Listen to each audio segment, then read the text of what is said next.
gin production starts here.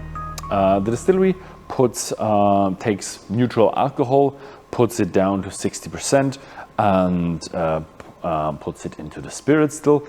And the more hardier, the heftier botanicals are put into the pot, like juniper and all the other stronger stuff. That is then boiled, and the botanicals actually give off the flavor into the alcohol, and the alcohol vapors start here, and they don't go straight into condenser, but here you open a valve and that goes in this tube here, and the alcohol vapors from below start rising and go through this pocket here that has holes at the bottom and holes at the top, and in this pocket in here you have the lighter or the other botanicals like orange peel, and you have other coriander and all that other stuff in there, and the alcohol vapors take out the flavors from these botanicals, and they rise through that pot into the next tube, and that goes off into the condenser where they are condensed, and then you have the raw gin that you then have to dilute down into bottling strength, and that goes off into the bottle.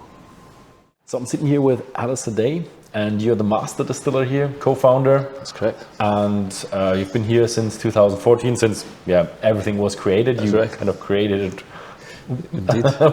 from your idea, and you've been with whiskey before, and you've also created this gin. Mm-hmm. So it says here with Raasay Juniper. That's correct, what kind of gin is it?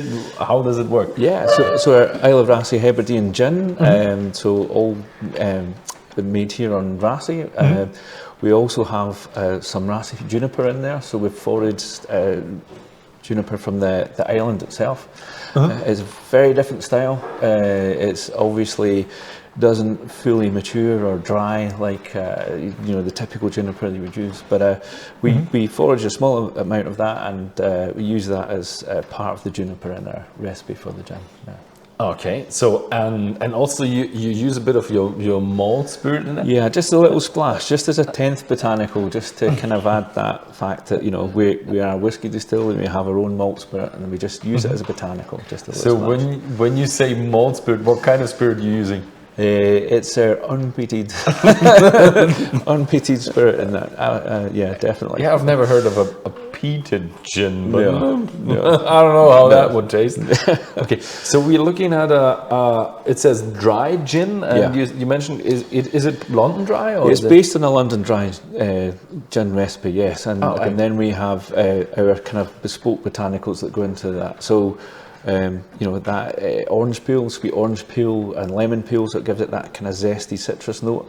But we also have some rhubarb root in there as well, and the idea of the rhubarb came from when we bought Borrowdale House, there was rhubarb growing out the back, and it just kind of stuck with me. So when we came to developing the gin recipe, I thought it'd be really nice to work some rhubarb into that, so that's why we've got some rhubarb root in there as well. Okay.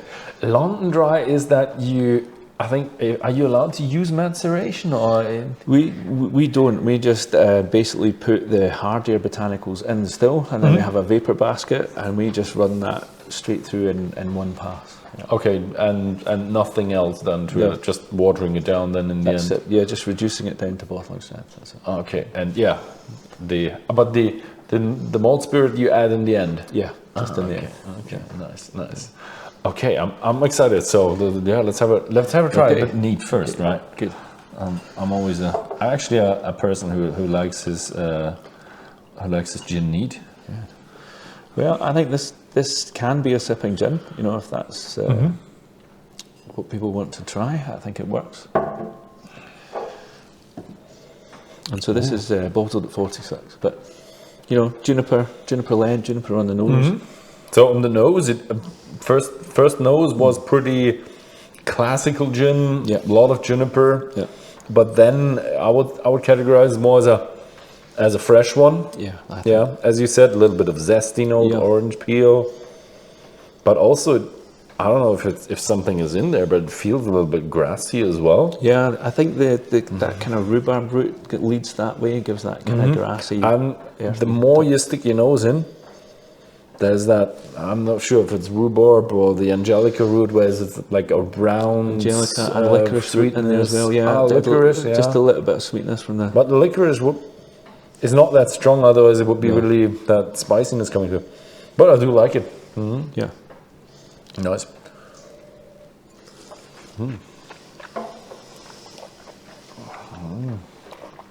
There's more of that sweetness on the front of the tongue there as well, but the juniper, to me, comes in kind of round the mouth, I think. Quite a generous glass. I've got quite a lot.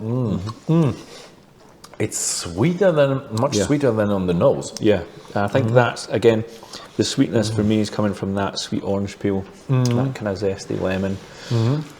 Yeah, the zesty, but in the taste, it also feels a little bit juicy. Yeah. Yeah, and on the nose, it's definitely like, oh yeah, this is peeled.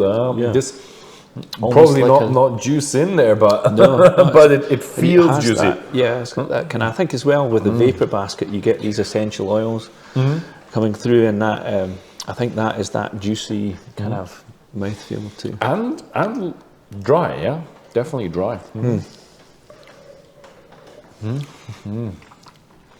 Yeah, can sit in that. Yeah. So was the idea for a gin from the start, or was that just something? We designed the distillery with the vapor basket in. So we always had the idea that we would be able to produce gin here on Raasay. So that was designed in from the start. However, you know, that initial period when we're making whiskey and the maturation, I think it was really important. You know, we are a single malt Scotch whiskey distillery, and it's important that we knew that our new make was the way we wanted it. We knew the maturation and the wood policy was working the way we wanted. So we started distilling in September 2017 for the whiskey, and we actually developed the gin in 2019. Oh, okay. So the gin was released in July 2019 with that development work. But as I say, we've had the equipment since day one to be able to do that. But I think it was important to ensure that the whiskey was right before we went into gin. Nice. So can it also shine through the what do you call it? I think I need a little bit more. Otherwise, we just have the just have the tonic.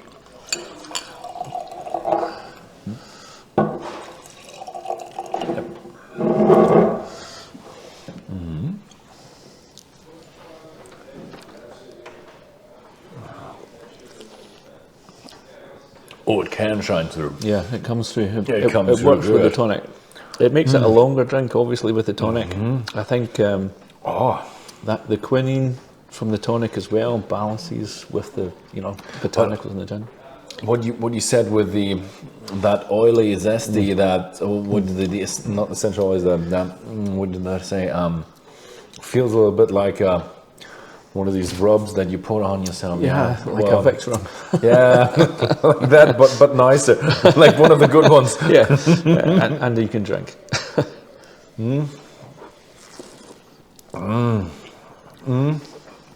And the juniper comes very much through. Yeah. So this has a lot of elements from a classical gin tonic. Yes. With added on top with a bit of a oily, zesty feeling, and not spiciness, but strangely herbiness. Yeah, I think it's got that freshness, it's got the juiciness, it's got the citrus, but it's also, when you add the tonic as well, it's got more as you say, the classical kind of gin and tonic elements to it as well.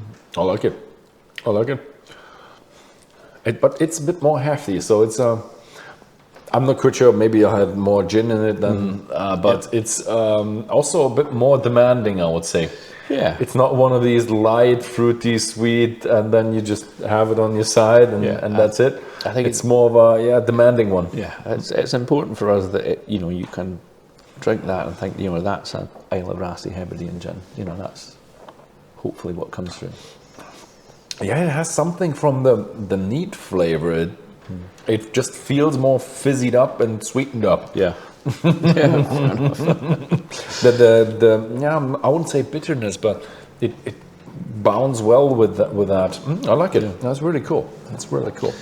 And I think, you know, the new bottle design as well, it reflects the island, and, you know, there's some, obviously the geology of the islands in there, but there's also some of the Raasay juniper in here as well in the glass. So I think it just roots itself here in Raasay, and, you know, wherever you are, hopefully that's where it takes you back to. Yeah, it's lovely, except for the today is the weather. It's a bit, but what you've done with the place is just amazing. If I look around, you have a stave wall, you have a stone wall, then you have a dried flower wall, yeah. Dried flower wall. Yeah. But they're not actually the botanicals. They're not the botanicals, no, and there's some barley in that wall as well. So it's really just about that kind of whole idea of the island and the colours from the island. And, I'm really excited. How long is that a wall to last? Yeah, hopefully a while. Hopefully a while. Yeah. But you do tours around here, right? Yeah, we do. Yeah. So the tours we've got a tasting room just being built over there. So so you can do tours. We've got 6 ensuite bedrooms. You can come and stay here. We've got a restaurant now. So okay. So when you come here, all that way you can do a bit of and more. Normally you can have our whiskey and gin and look at the view. You know, but it's still, I mean, the rain is outside, not inside. It's quite cozy. Yeah, that's good. So do you have to pre-book, or do you? Yeah, you can book it directly through our website. But if you just come here, so you can just come over on the ferry and walk in and do a tour. Absolutely. Yeah. So summer is more when you have like more tours. Yeah, we have. You know, I would say from May till September is our kind of busy season for tours. We've got a special package at the minute. You can do dinner, bed and breakfast in the winter months. Nice. So, yeah. Okay, that is cool. So yeah, if you want to sleep inside the distillery, then come over. So yeah, thank you very much for showing us the Isle of Raasay Gin. Oh, pleasure. And thank you for showing us around. Oh, absolute pleasure, and thank you for coming to see us. Yeah, and yeah, thank you very much for watching, and if you found this video interesting, then please feel free to share this video with your friends, and see you next time.